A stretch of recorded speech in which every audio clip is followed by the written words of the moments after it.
In this event tonight, we have a lot of events over the course of the year that feature candidates, interesting speakers on policy issues, social mixers, fundraisers, and so forth. I would just highlight one that is coming up this weekend that all of you are invited to, no matter your party affiliation, and that is at the Beebe Estate from 4 to 6:30 this Sunday. We will be having a candidate meet and greet that we are calling The Gathering in the Garden, and the weather looks great in that garden on that day, so please do stop by. We will have food, we will have drink. The most exciting news of all, we will have an ice cream truck with free ice cream, so bring the kids. Oh, not free, but definitely very, very reasonably priced ice cream. So that's who we are. If you are a registered Democrat in Melrose, please talk to me about joining the Melrose Democratic City Committee. If you don't want to join the Democratic City Committee, but you want to support what we do, events such as this, then give us some money. You can do that too. And an easy way to do that is right at the back of the hall, there are 2 QR codes, one for our mailing list and one for our donation page. You can hit that on the way out. And for those of you at home, hello there, those of you watching on YouTube and later on MMTV, you can go to melrosedems.org and find all of that information. I did want to address one question that somebody emailed before this and said, Jim, why is this happening in a church? And it's a really interesting question because there were concerns about those who might feel that this is a space of harm for those who are not Christian, for those in the LGBTQ community and so forth. I just want to say that we're in a church because it's actually not a good thing for us to do these events in public space because you cannot fundraise in public space. And churches provide a lot of, can't do political fundraising, I should say. Churches provide great space for all kinds of community groups. In the case of this church, we also have our wonderful AV set up here, and I would like to thank Bert Whittier and Corey Allen, who are manning the soundboard and the cameras tonight. So thank you. But I do want to say also that is a great question to bring up. So if anybody has any questions about diversity, equity, and inclusion in this party, please talk to me afterwards. We absolutely do not endorse any particular religion in this very secular organization. So with that out of the way, it is time for us to introduce our 2 candidates. And I really am torn in this election myself, I've got to say. Officially, I have to be neutral as chair of the Dems. But the thing is, I admire both of these people, and I like them personally. So I will just ask them to take the stage now. They are Sam Hammer and Jen Grigoritis, and you may applaud.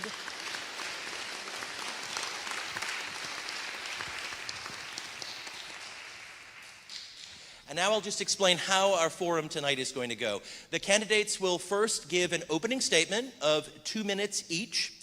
It will then be followed by questions and answers. And the answers will be up to 3 minutes in length, and we're going to go back and forth between the 2 candidates. And I just realized we never conducted a coin toss to see who would go first. So who has a coin? Get it out. Here, I'll do it. I'm very neutral. So somebody call it heads is. And Sam is going to go first. So thank you very much. So with that, we can get started. I am going to remain seated here, so I'm going to be facing the candidates as I ask questions. Jeff Benaw here is going to be our timekeeper. So with that, Sam, you are welcome to give us your opening statement. Great. Thank you, and thank you for everyone coming tonight. This is, again, as Jim mentioned, a tremendous amount of civic engagement, which I have not experienced at any point in my life, especially in the last 4 years. Time in Melrose. But with that said, thank you to the Melrose Dems. Thank you to everybody who is a registered Democrat, not unregistered, and some Republicans in the room. And I'm really proud of the campaigns that Jen and I have been running, and Monica as well. We have all been amazing colleagues and companions on this campaign, in this race. And I, as a Democrat, and it says Democrat here, and also as a Melrosian, we are really all on the same team. We all want what is best for this community, and as long as we all live in these 4 square miles, I'm definitely going to keep trying to make sure that that success continues on. So I come to you with 20 years of public service experience. I started as a Boston Public High School teacher, And that's how I know that we need to rebuild some of our fractured relationship with our educators and how to work with parents as a partner and caregivers as a partner. I then went to go work for the City of Boston in economic development and business development, and that's how I know how to work with small businesses in our community and bringing others to our community here. I then was at the table at the Commonwealth in our IT Secretariat after Governor Patrick passed a $1 billion bond to help make decisions on that investment while I was there, and also I was able to get $1 million of the $1 billion to build a digital services team of technologists, basically recruiting technologists to come from market rate to work for state government.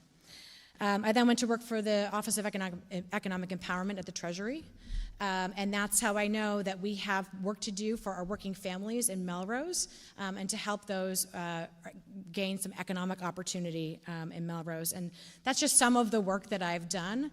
But I'm here tonight because this is my life's work, and this is my hometown. Thank you. Thank you. I just first want to thank Jim and the Melrose Dems for organizing tonight's event and giving us this opportunity. I've been a member of the City Committee since I moved to Melrose in 2012, and this group will always hold a special place in my heart. It was one of the first places where I was able to engage with fellow civic-minded Melrosians, and I'm grateful for this committee and for the work that they do, especially around engaging and educating voters. I'm honored to be up here tonight with my fellow Dem candidate, and also want to acknowledge our third candidate. I'm in Barbie pink. It is the summer of Barbie, and it's really exciting to be here in 2023 with 3 female candidates. So by way of introduction, I am Jen Grigoritis, and I am running for mayor. I want to talk a little bit about my values, which are shaped by being a Democrat, a Melrosian, and a public servant. I'm running for office because I believe government has a role in helping everyone improve our futures, and I believe that collectively we can do more than we can do individually. I see my commitment to public service as an opportunity to try to do better for everyone. I believe in leading with integrity, inclusivity, and accountability. And I believe that public service is an inherently optimistic endeavor. It is about believing that government can work, and it is about working to make government be about everyone in this room and in this community.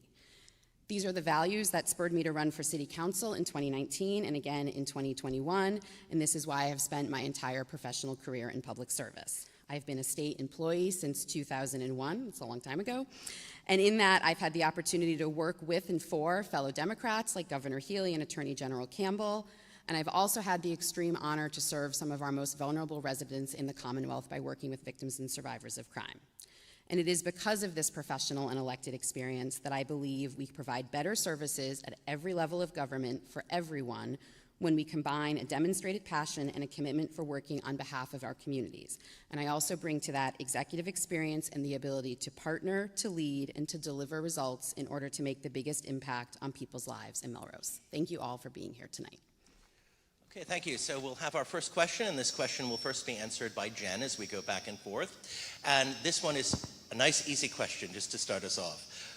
Both of you moved here, you bought houses here, you have chosen to raise your families here, and you've dedicated yourselves to public service here. Why? What do you like about Melrose, and why is this community worth such a significant personal investment to you? I think that's a great question. So yes, we bought our house here in 2012 and moved our family, my husband Bill and my 2 boys, Graham, who is going to be starting 9th grade next week, pray for me, at the high school, and Reed, who will be in 4th grade at the Winthrop School. And when we found Melrose, we thought we had found a hidden gem, and I think it's become a little less hidden as time has gone on, and we are feeling the effects of that. But this is a community that has a strong public school system, has incredible green space, has easy access to downtown Boston, and has a really rich history of civic engagement. I know we have a former mayor in the audience, some former councilors, a former acting mayor, and it's incredible to see all of the folks who continue to be engaged in contributing to our community. So I think that is part of what drew us into Melrose were the things, and what has kept us here are the people. That's great. My personal investment really comes from a little bit of my past, if you'll indulge me for a bit.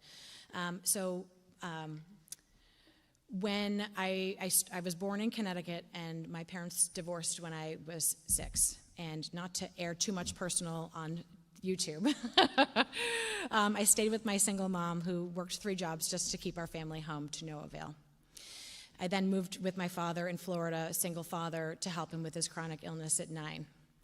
And what I learned at that point was from them a lot of resiliency and hard work and stability. And what I feel that I've gotten from Melrose is all of those things as well.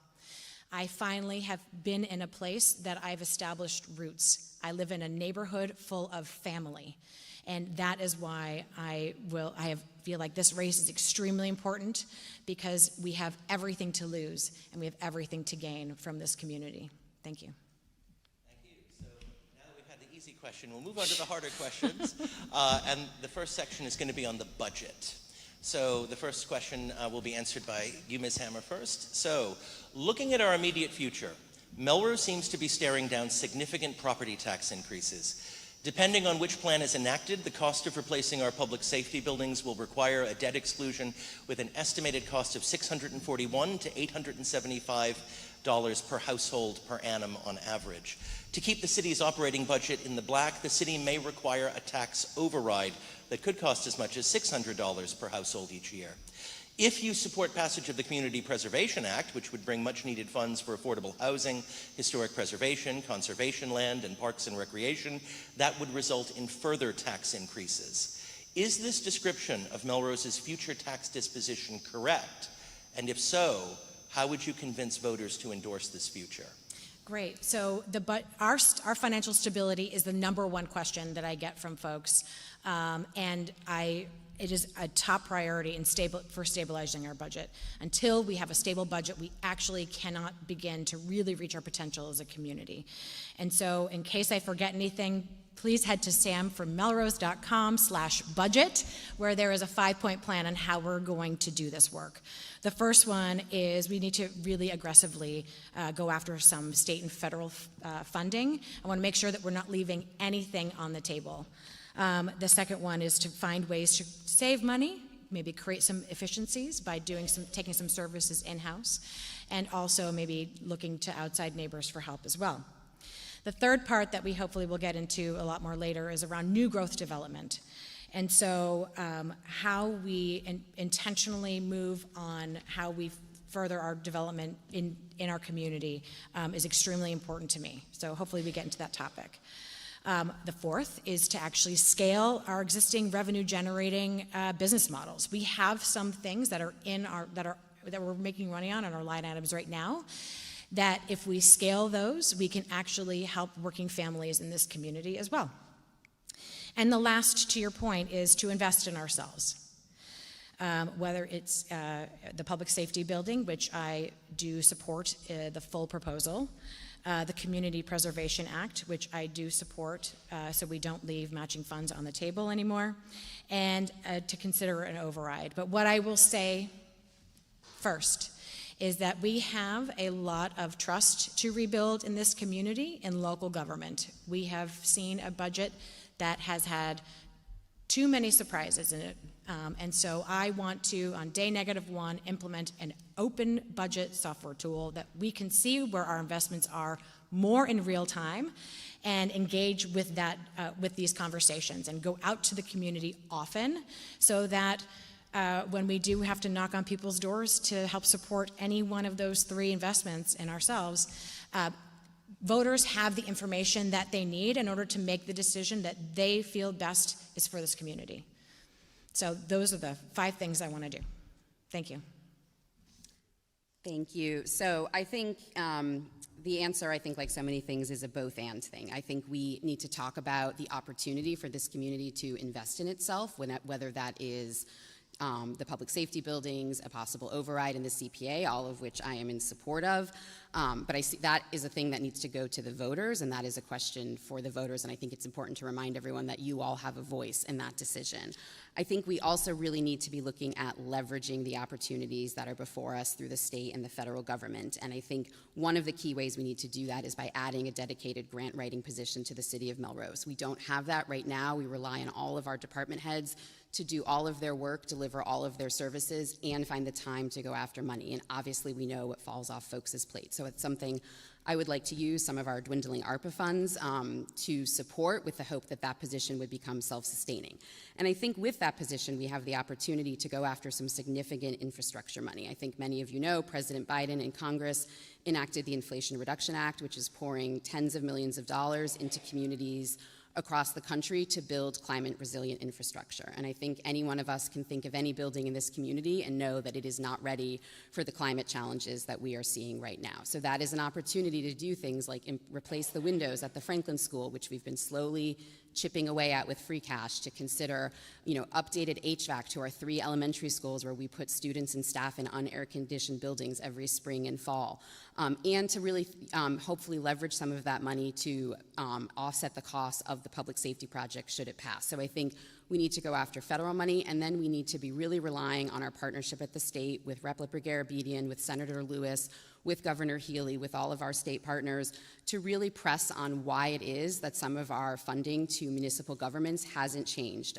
The unrestricted government aid, which is a form of funding that goes to municipalities, the formula for how that money has been distributed hasn't been reviewed in 30 years. It's based on the inflation index, and we all know that that is something that has gone in a lot of different places. So there is some legislation that's pending. We have advocates within our own delegation looking to change that formula and have it reflect the current situation that communities find themselves in. That is something that I would want to advocate for. So I think the budget and how we choose to fund ourselves is something we need to be talking about all day, every day. It is the foundation of how we make decisions in this community, and that needs to be a part of not just conversations in the mayor's office, but the school committee, the city council, and every other part of our city government. Thank you. Thank you. So next question will go to Jen first, and you both referenced the public safety buildings, and that's what this is about. So this summer, the Public Safety Buildings Committee released their report in which they recommended a $130 million plan to renovate the Central Fire Station on Main Street, demolish and build anew the new fire stations on the east and west sides, and build a new police campus at the city's southern border on the location of the Ripley School at the estimated cost for the full plan of $875 per household. Last week, Mayor Broder called for placing a somewhat diminished plan on the ballot that would exclude the East Side Fire Station from the proposal and bring the cost down to $95 million at an estimated cost of $641 per household. The proposal will require the voters to approve a debt exclusion that will take a generation to pay off. So we'd better be certain that this is a sound plan. What do you think of the Public Safety Buildings plan? Are you more in line with the committee's proposal or that of Mayor Broder? Or do you have another idea entirely about how our public safety infrastructure should be renovated? I'm first, right? So yes, there is one proposal before the council, just to clarify that that's what we have before us. I believe that the full plan is the way for us to move forward and to bring that to taxpayers. I think we have to acknowledge that at any cost, it's a significant amount of money that we're asking folks to invest, many folks to invest for the remainder of their lifetime and their life in Melrose. So I think it's not just how do we fund this, but what are the other questions that we need to be asking, and how do we look at these challenges holistically so that we're not missing opportunities or forgetting to identify problems before they come before us. So the proposal that's before us involves moving the police station to the Ripley School. That property has some challenges with it. The first is that the land is currently partially controlled by the Cemetery Commission, so we need to make sure that those folks are engaged in discussions and prepared to come to an agreement with the city around that. We also educate students in that building. The Ripley School is rented out to the SEAM Collaborative, which provides special education services, including to Melrose students, and it's a source of revenue for the Melrose Public Schools. So while we're having these conversations about how we solve a very real problem that I don't think any of us disagree about the real need for public safety, we need to also talk about what are the repercussions of the decisions that we make. How are we making the schools whole if we take the Ripley back and use it for a police station, because we know that there are conversations around their budget. I also think we really need to talk about affordability and recognize that we're asking residents to make a big investment. One of the things that I've been talking with the mayor's office and the Council on Aging about is our water and sewer rates. We offer a discount to seniors. It hasn't been reviewed since 2016, and it is based on water usage numbers that reflect either one resident living in the home or maybe two adults living in the home. We know that that's not Melrose today. We have many multi-generational families living together, and so we need to constantly be looking at the details and figuring out how we make updates that reflect the community that we are and can hopefully make bigger investments more affordable for others. Great. So it is time that we make an investment in our first responders. They deserve safe buildings and a safe workplace that respects the work that they do and the value that they give to our community. They invest a lot in us, and it's time we invest in them. With that said, we have asked a committee of the fire chief, police officers, firefighters, community members who have given their time, who are experts in this work, to come together for 18 months to report back to us what it is that they believe that our community needs. My job as mayor is to make sure that our firefighters and our police officers get what it is that they need in order to keep us safe and to keep them safe as well. So I'm in support of the full plan that the committee has put forward. With that said, to Jen's point about affordability, I'm also extremely mindful that as we're adding on these projects, it will have an impact on our tax base. So I'd like to talk about this project within context of the current debt exclusion that we're paying off at the middle school, and the last final payments coming off of those in 2028 is a big one in 2029. So I'd like to talk about this project in relative terms. And also, the city already has mechanisms to help support affordability for our older adults and those in low income. And one that I would really like to explore, it seems to me it's a little undersubscribed right now, is our tax deferral program. I want folks to know that they can defer their property tax, water, and trash pickup until they sell their homes. We need to just be able to market that a little bit harder, because I believe we need to start investing in the community that we want to have and that our first responders are asking us to do, because this is what they need. Thank you. So next question, also on the budget, transitioning towards the schools, and Sam, you'll be the first to answer. In September of 2022, Melrosians were shocked to learn that a school budget that was believed to be running a surplus was in fact running a deficit of over $2 million. Truth be told, the Melrose schools has traditionally always run at a deficit, so this rosy fiscal picture probably should have been viewed with suspicion long before the double accounting practices that produced it came to light. Why do you suppose it has been the long practice for City Hall to always have the schools carry the city budget deficit? Would it be your practice as mayor to continue this tradition, or would you reassess the city's budget holistically, make cuts from other city departments, and thereby ensure that our students get the fair and adequate education they are required to receive by law? Thank you for asking this question. I am a former Lincoln parent, now going into the middle school with 2 kids, and I have seen real life and what happens in those buildings and where our school investments are going. And what I would like to say is we need to overhaul our budget process. I say right now we budget our schools like we're walking uphill backwards. We don't know where we're going, we don't know what's coming at us, and we don't know when we're going to fall off this cliff. I have asked in this past year and advocated with other site councils from other schools in the district to support our principals, our building leaders, in presenting our school committee and the superintendent with a true needs-based budget. Without that, we have no idea what it would actually cost to run a safe and successful school district. I want them to come and tell this community honestly what it would cost, an extra 5, 10, whatever it is. We might not get there right away, obviously, but without an honest budget, we will never know how to get there. We'll never know where we're going. So that's the first step. And then the second thing that I want to mention is, again, about surprises. So when the double accounting practice happened, I do believe, although albeit a gigantic one, mistakes do happen, and that is human, and I appreciate that. However, there were folks at the Horseshoe and several Horseshoes who knew well in advance before the community was told. I do not operate that way. I believe the community is to be trusted and respected enough to hear bad news when it happens and to go with us through the process of finding out what exactly happened. To me, waiting for a proper narrative or to wait to hear, to build a story for the community eroded a tremendous amount of trust in the work that this community does. Thank you.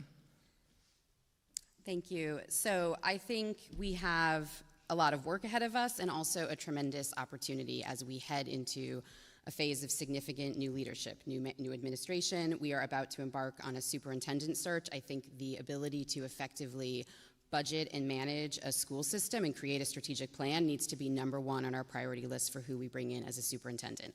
Again, going back to my earlier comment, it is the foundation of everything we do is the budget and and if we don't have that and we don't feel confident in it and the community doesn't feel confident in it, the rest of it is all just window dressing. So I think the first thing is really thinking about what this community is looking for in a superintendent, what are our needs, and then how do we go out and get that on the market. I've had the opportunity to meet with our current acting superintendent.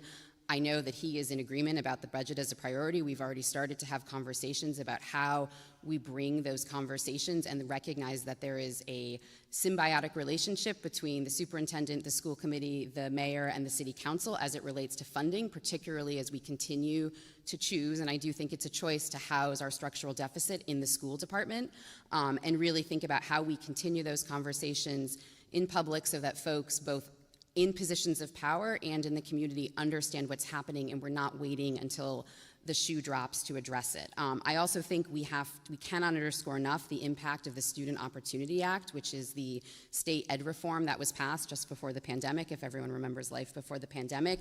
That is Melrose's greatest source of additional revenue as it relates to the school. We had over 90 students who we received additional per pupil spending for as a result of that legislation. So we need to continue to leverage that. We need to continue to rely on our colleagues at the state. And I think when mistakes happen, which we all agree this was, it needs to be owned. And it needs to be owned by the very top because I think that is the only way that we can really move on. So that would be my thoughts on the budget. Thank you. Next question, Jen will go first, and it's also about the schools. Melrose's mayor serves as an ex officio member of the school committee with full voting rights. Past mayors have taken different approaches to that role. Rob Dolan generally stayed out of debate unless the subject matter directly impinged on the city budget. Paul Broder has been more likely to weigh in on school policies. As mayor, what sort of role would you adopt on the school committee? So I think it's one of the most important roles that the mayor has is to serve on the school committee. I think one of the most critical roles of municipal government is the education of our children. And I think it's vital that we have everyone at the table for that. I think it is both about money and about the delivery of services and how we're meeting the educational needs for every child. So I think the mayor plays a role in thinking holistically about how are we connecting all of the dots. How are we leveraging state and federal partnerships to increase our funding to make sure that we are delivering best practices from other communities to Melrose students? How are we looking at our budget and making sure that we are getting the most for what we can afford? And how are we having conversations about equity across our school districts? I think, there are different ways to look at that, but we know that right now, if your child needs special ed services, they're not able to go to all 5 of our elementary schools. And we have to think about the impact of that on our families and really talk about what it is going to take from this community to allow every student to be educated so that they can be successful. And I think the mayor plays a critical role in that. Great, thank you. I agree with Jen. This is one of the most important roles that the mayor has, is sitting on our school committee. And I want to thank everyone who has run and who serves and has served on our school committee. I look forward to being on a different show on Tuesday nights. I'll say that. With that said, I have come to the school committee numerous times as a parent and advocate. And that's how I see myself coming to the school committee in that chair as well. Our role as elected officials is to represent the people and our requests and our needs. And I want to make sure that those are being addressed and reflected publicly and out loud. We did not have a great experience coming to our school committee a few superintendents ago when we were asking and begging for more funding for resources, especially the Lincoln School, when it was getting very unsafe in that building. We need somebody who's going to say the hard things and then will do the hard work. This community deserves and needs to hear it. I also believe that I want to live in a city and in a community that educates as many of our own children as we can. With that said, I do believe we need to reinvest in ourselves and our special education infrastructure and department, because right now, students are not getting the services that they need, and so they're going elsewhere to get those. And that is driving our expenses much higher than if we were able to just have them home and educated with us. I do not fault any parent for making the decision on where they need to educate their child. I want to provide those services here. I want our families to trust us and to come home. Thank you. Thank you. So next question will be for Sam, and we're moving into the area of planning. So a year ago, the Melrose City Council endorsed a housing production plan that was written by the Office of Planning and Community Development after hearing significant and systematic feedback from hundreds of Melrose residents. The housing production plan contains dozens of recommendations that would increase Melrose's affordable housing stock. Yet over a year later, almost none of those proposals have been implemented. Which proposals in the HPP do you believe would be the best ways for Melrose to increase its affordable housing stock? How would you direct the Office of Planning and Community Development, the Melrose Housing Authority, the Planning Board, and other relevant boards and commissions to increase the stock of affordable housing in the city? Great question. So when I worked for the city of Boston, I had the luxury of sitting right near our planning and development department. And with that said, I saw and learned quite a bit about what is possible. And I have some assessments on how we do things in Melrose. So what I would like to do is have a totally different new approach to how we create the affordable housing that we need in order to get to our 10% finally. And it includes, first, setting a vision. We have a lot, there's a phone ringing in the back. Answer your phone. We first have to set a vision as a community, a shared vision, and we have opportunities, especially along the Tremont corridor, to work together to figure out what we want that to be. Those properties are turning over and those businesses are closing, and so this is the time that we have to set a vision together of what we want that to look like. We need to go out to those landowners and developers and tell them what that vision is, and then have them come to us with what they are proposing that looks like something that we want, where we want it, and something in places and ways that we want it. And so, to me, it needs to go with the fabric of the community that's nearby. It absolutely has to have some commercial retail on the ground floor, because if you're putting 87 plus people in a building, somebody's going to want to go downstairs for a gallon of milk, and somebody's going to want to go downstairs maybe to drop off their child at a daycare company. It then needs to, I would love to be able to have a community benefit so that the entire community, within reason, can benefit from somebody coming and changing the landscape of our city forever. And now on to affordable housing. I have seen and I have spoken with developers in this community and also our affordable housing organizations.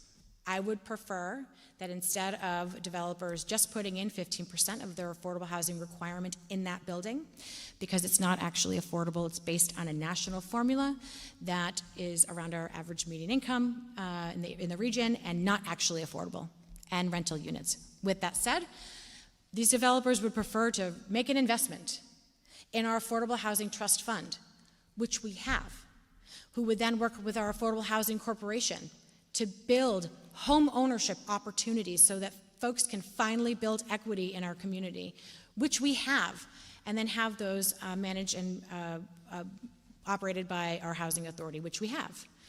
And I'm going to take that further. I want these home ownership affordable home ownership opportunities to be available to folks who have invested in us already, our public service employees, including our educators. If we are not able to provide compensation to the levels that are competitive at this time, I want to offer other benefits. And this is an amazing one to be able to offer to people, to have them live in the community that they serve, and also recruit folks as well. Thank you. Thank you. So I think anyone who's opened the paper and seen the real estate listings and sale prices in Melrose and seen, houses going for well over $1 million, and or looked and seen the latest news about interest rates being the highest that they've been in 20 years knows that housing is a huge challenge. And it's a particular challenge for Metro Boston and Melrose, and it's not just affordability, it's also inventory. And I think we have to look at those two things together. The housing production plan, I was proud to vote to pass that. It narrowly passed the council. That is an obligation for this community to have a housing production plan under the MBTA Communities Act, which was the legislation passed by the legislature and signed by Governor Baker to incentivize communities along public transit to build housing. So I think we have a moral obligation to do that. We also have a very real responsibility from the state's perspective. We need housing of all kinds in Melrose. Not everyone can or should or wants to own a home. Over 30% of our community rents, and over 30% of our community is rent burdened, which means that they're spending over 30%, there's a lot of 30s in there, of their take-home pay on rent. One of the ways that we address that is by increasing the inventory. The number one concern that is coming into our two social workers through the city is housing, especially for our older residents. And so as we talk about housing and building more housing, we need to talk about who is that housing for and how do we keep Melrosians here throughout their lifetime. Where are the opportunities for folks who are coming out of college, who just got their first job in Boston and would actually like to rent an apartment here? Where is it that they can go? And then where are the opportunities for our older residents, and 20% of our population is 60 plus, who are gonna spend the next 30 years of their life here and maybe do not want or can no longer be in a single family home? Where is it that they go? How are we ensuring that there's projects that meet their needs? So I think it is about looking for where we can build and really fulfilling the tenets of the MBTA Communities Act to build along the rail corridor and make sure that we have broad housing stock available for everyone so they can stay here for as long as they want. Thank you. Thank you. And the next question, more on planning, and that goes to Jen first. Every time a significant development is proposed, two things are guaranteed to happen. On the one hand, the developers and their lawyers will do everything in their power to get the development built in the most profitable way possible. And on the other hand, a dedicated group of neighbors will move heaven and earth to prevent anything from being built at all.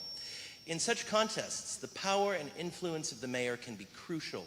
Please tell us, what are the elements that appeal to you when you see a proposal for a new development? Conversely, what are elements in new developments that don't seem right for the fabric of Melrose's neighborhoods?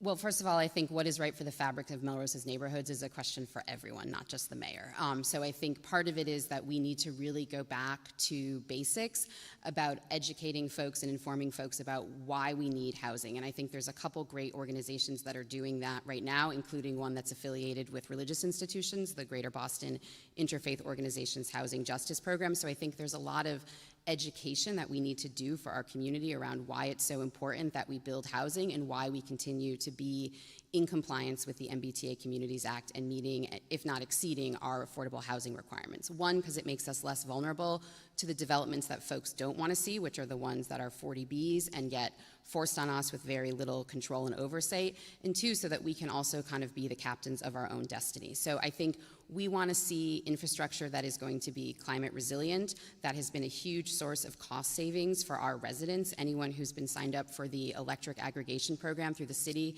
that has saved residents $6 million. So we need to think about how it is that we build things that allow folks to save money, which goes to the affordability question that we've had earlier.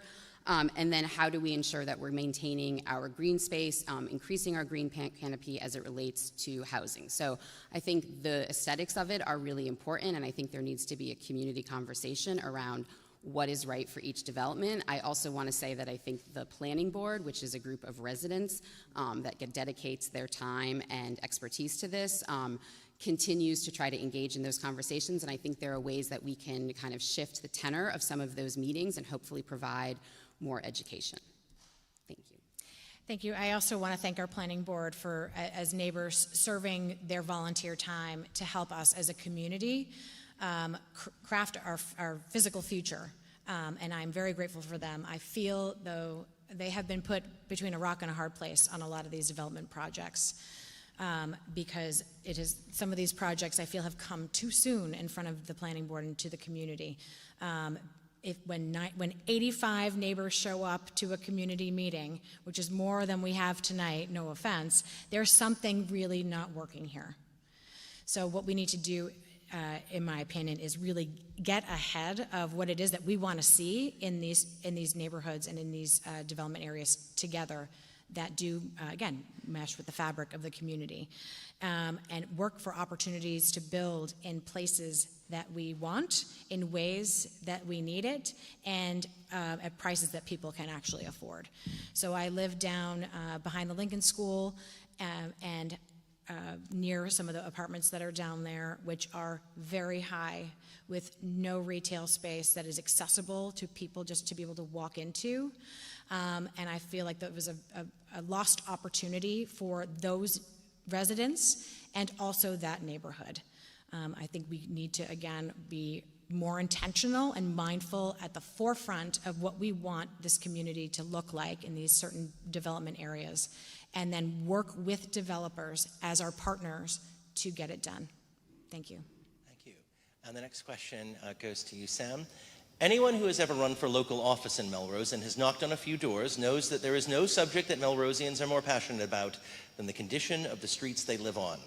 When you become mayor, what will those streets look like? The city is dominated by vehicular traffic. The continued abysmal performance of the Orange Line and the just announced 2-month closure of our commuter rail line this fall will put even more vehicles on the road.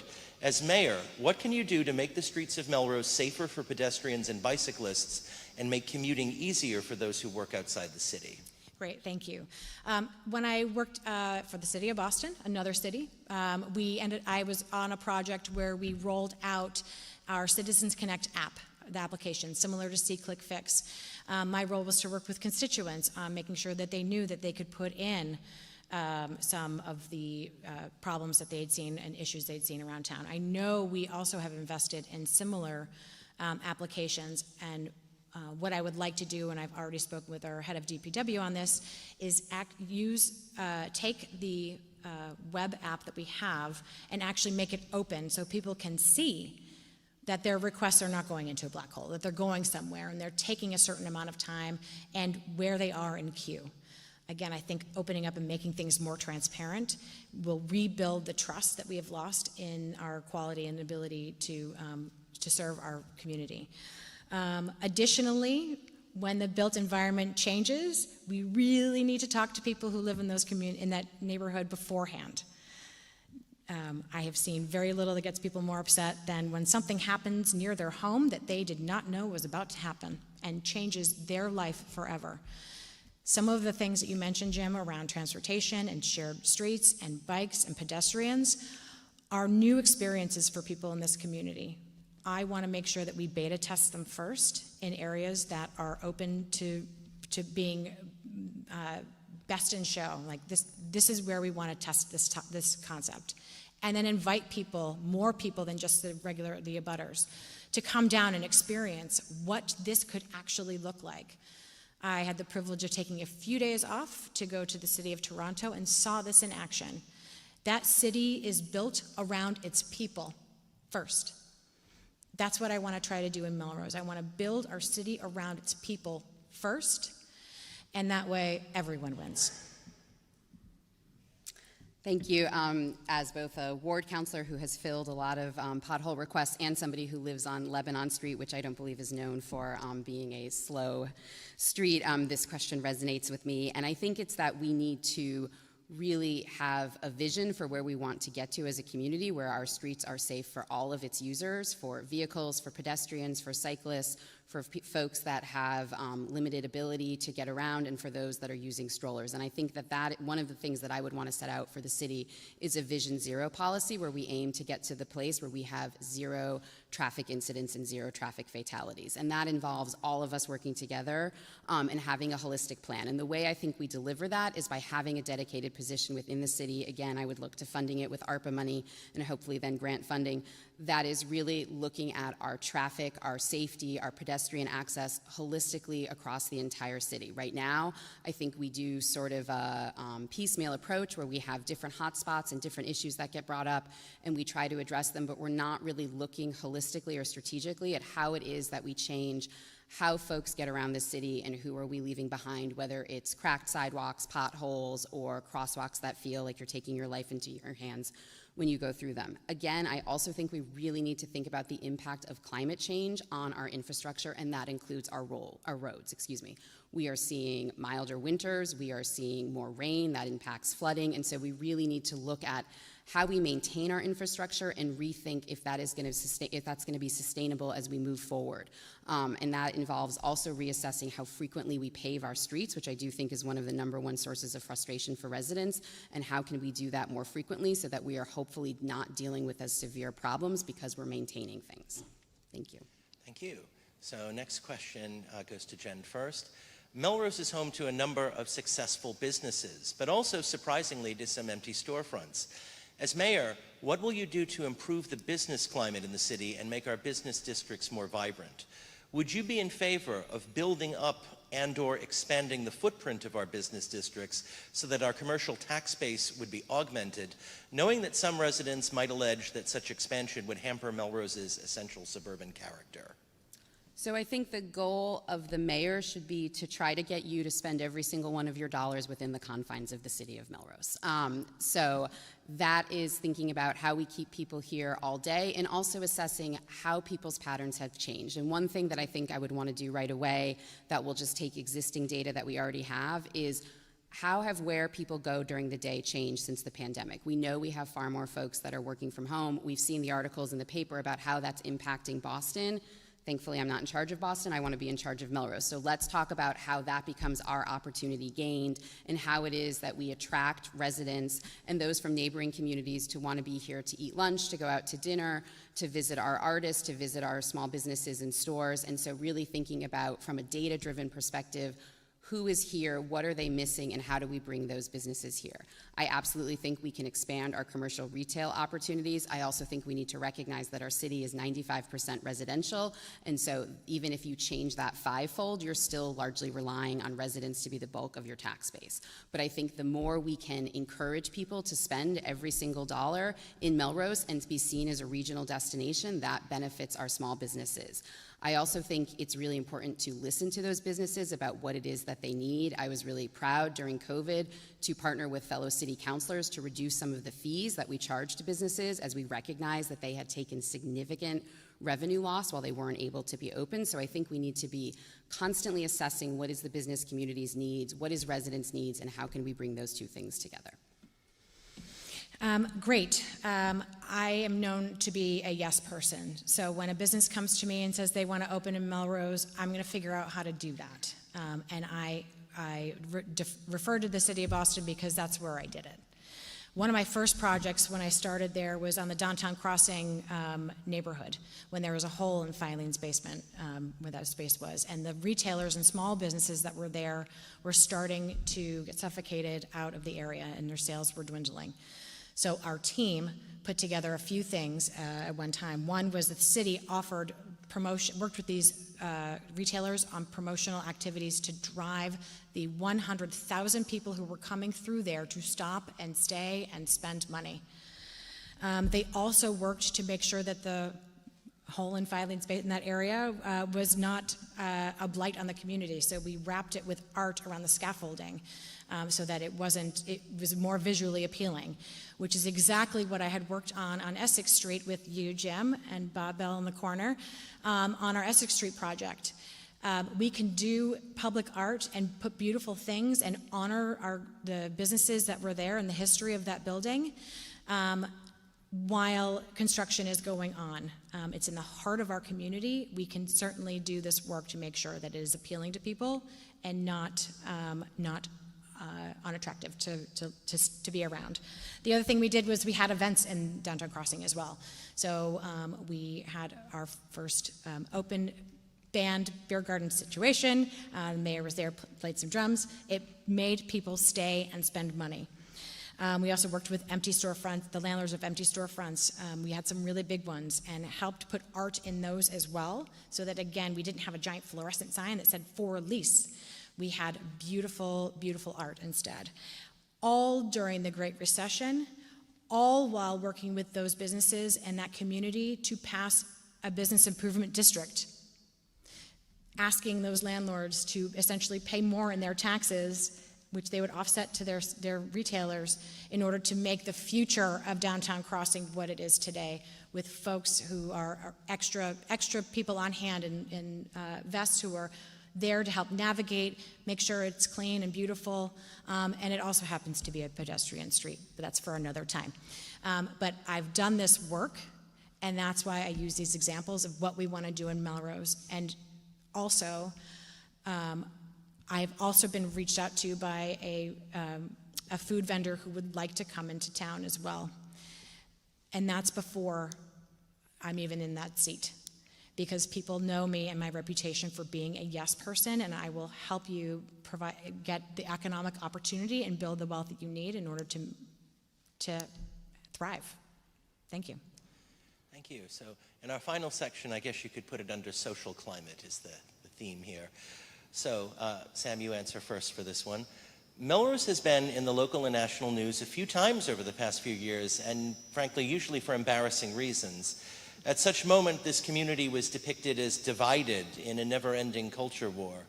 As you look out at the city, do you believe that the people of Melrose are fundamentally united or divided? If divided, where do you see the biggest divisions?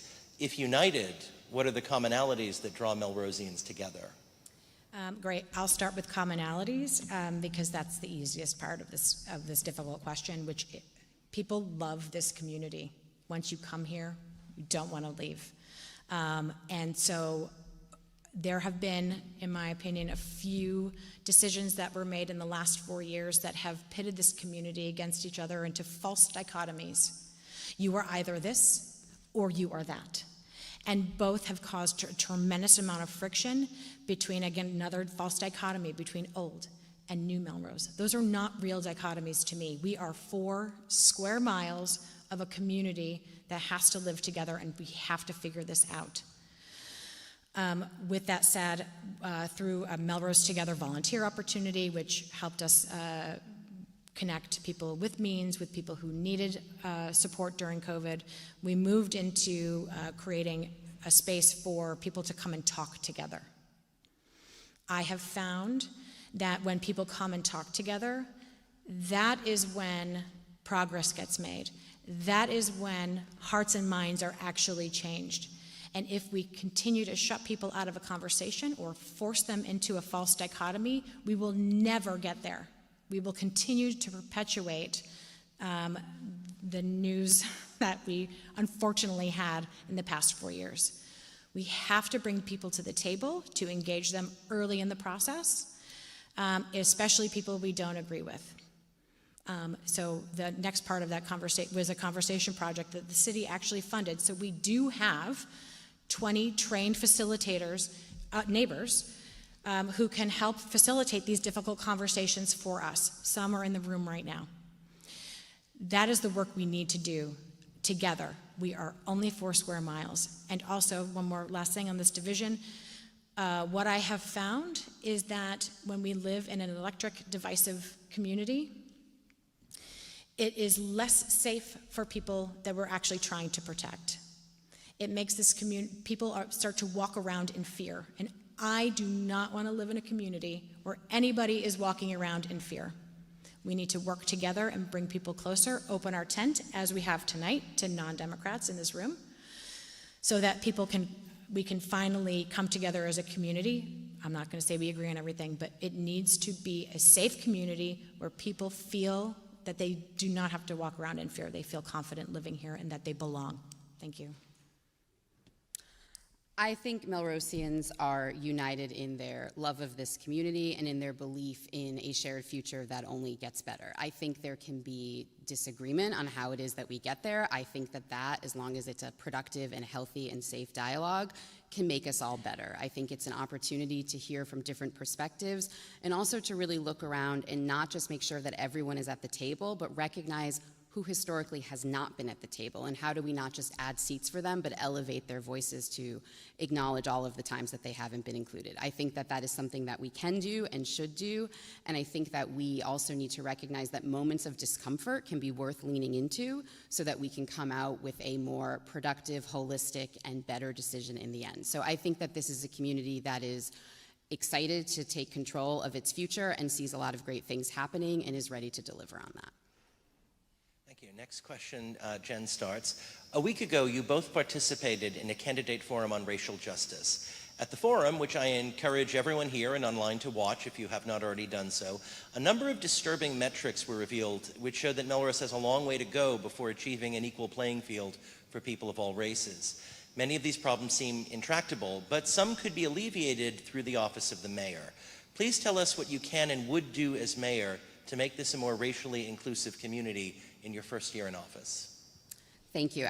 That is a great question and something that I think I bring a wealth of experience to in my role at a state agency where we implemented a DEI strategic plan for the agency. So I think that is something that the community needs. I think it's partly just first recognizing that the lived experiences of everyone in this community are not the same and they are all equally valid, and going toward all work with that lens.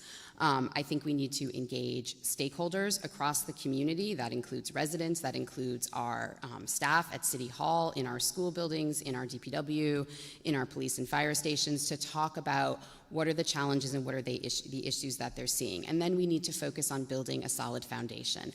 And that involves training for everyone, all staff, and also opening that up to residents, and then doing a complete equity assessment of all of our policies and procedures. When you think about the work of government and how you interact with them, it's often through a form. And we need to look at those forms through a DEI lens and say, who are we missing? Who are we not including? Why are we not using gender inclusive language? Why are we not offering up the ability to have this translated for those for whom English is not their first language, which is 5% of our community? And then who have we historically sidelined, and how do we add their voices so that they are centered in the decisions that we're making? So I think it is looking at everything from our hiring, retention, training, and promotion practices to how we procure for goods and services in this community, and to how we maintain our buildings and what it is that we're centering. So that is how I would want to start, is both with a holistic DEI strategic plan with community input, and then with a top-to-tail review of the City of Melrose's practices and policies. Thank you. Sam. Can you hear me okay? Last week's forum was 90 minutes, not 3, so I encourage you all to watch as well. And it was hosted by 3 volunteer organizations made up of this community, 3 community organizations, which is wonderful. And also very telling to me that we need 3 community organizations to talk about racial justice in this community. So we have a lot of work to do, and it's a very important topic to me. So in case I forget anything, head to samformelrose.com/equity, where I have published an entire equity agenda, which includes partnering with the community and bringing up, resurrecting an equity task force made up of department heads and community members and experts in this field to really guide the agenda and make sure that we are following through with the things that we've said. We have had some amazing work done by volunteers on our Racial Justice Task Force in the past. They've produced some great assets for us to look at, including the data that you put together. It's time for us to do the work. It's time for us to where the rubber meets the road, so to speak. And part of the plan includes empowering and strengthening the fabric of our community. So also, as our DEI content creator for my current department of 300, we have intentional monthly messages and meetings, virtual meetings throughout COVID. And that's just who we are. That's who we are now. That's what I want Melrose to be, where we are talking about these issues and talking about elevating voices all of the time. Governor Baker last year also made it mandatory required training to have for everyone in the executive branch to have implicit bias training. That's 40,000 people, 40,000 state employees who now need implicit bias training. I want to add to that accessibility training and also bystander training, especially in our schools. Our adults need to have protocol on how to intervene when students are getting harmed, before they get harmed, to mitigate it, and then to restore afterwards. Insofar as education and equity, we need to make sure we're providing equitable resources. Again, as a parent at the Lincoln, I have seen every school has a slightly different calculation for equity. And I want to make sure that students are no longer underserved, especially those that we need to serve the most. So as I'm out of time, stanfordmelrose.com/equity, where the entire plan is there. This is extremely important to me. Thank you. And speaking of time, our time is soon drawing to a close, so we have one final question, and it's a bit of a wild card.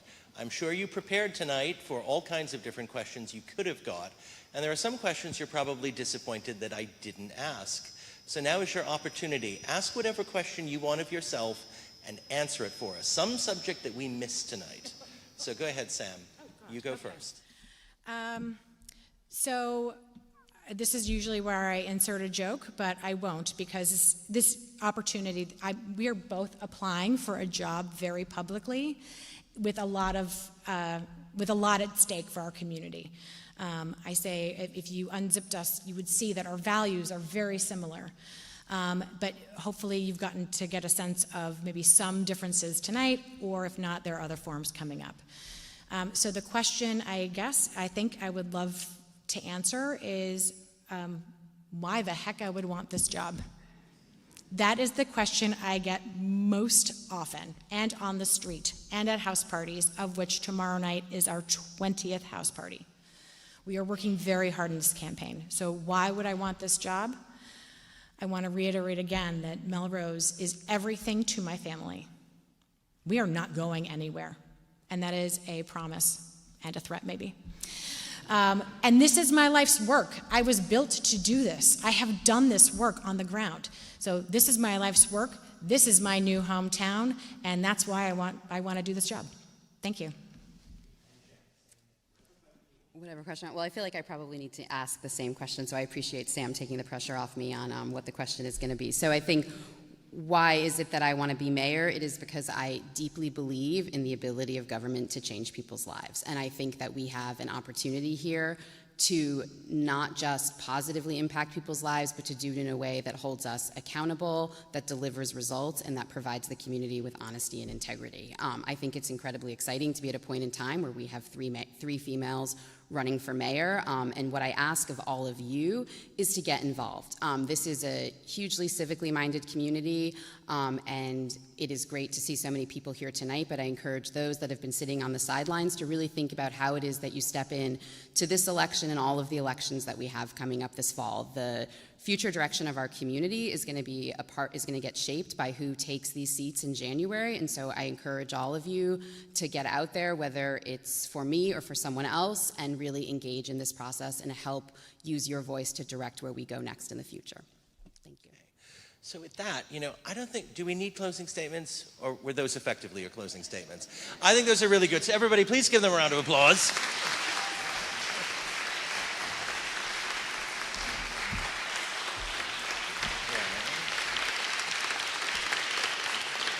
Right. Great. So thank you so much, everyone, for coming out. Just a couple things before you go. I actually wanted to underline a couple things that were said there. First of all, Sam, you said you're not going anywhere. Jen, I hope you don't go anywhere, because here's the thing. I believe one of the women on the stage is going to be the next mayor of Melrose. I don't know who that is. Don't know who it is, but it's one of them. And for those of you who are Democrats, and really everybody in Melrose, once that person becomes mayor, we will support you 100% all the way. And for the person who doesn't become mayor of Melrose, we will support you 100% all the way, whatever you do in this community. So,